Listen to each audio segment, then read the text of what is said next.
Bertemu Jepang, yakin Indonesia bakal mampu kalahkan Samurai Biru? Indonesia masuk grup C di kualifikasi Piala Dunia 2026 babak ketiga zona Asia.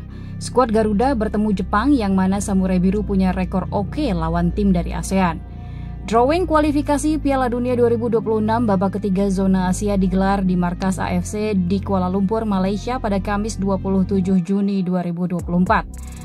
Hasil undiannya, tim Indonesia segrup dengan Jepang, Australia, Arab Saudi, Bahrain, dan Cina. Ya, Indonesia akan hadapi tim-tim kuat.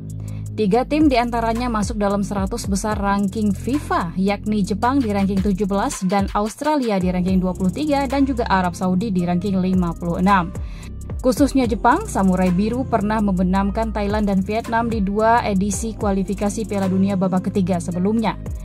Di edisi kualifikasi Piala Dunia 2018, Jepang bertemu Thailand. Hasilnya, Samurai Biru menang 2-0 dan pesta gol 4-0. Jadwal lengkap Timnas Indonesia di ronde ketiga kualifikasi Piala Dunia 2026.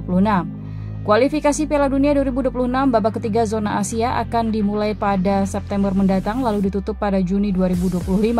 Formatnya adalah home dan away. 2 tim yang finish teratas bakal dapat tiket lolos ke Piala Dunia 2026, sementara tim dari peringkat ketiga dan keempat akan lanjut ke babak keempat.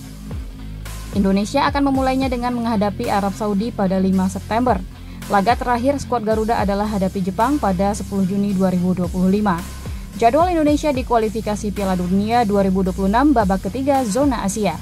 5 September 2024 Arab Saudi versus Indonesia, 10 September 2024 Indonesia versus Australia.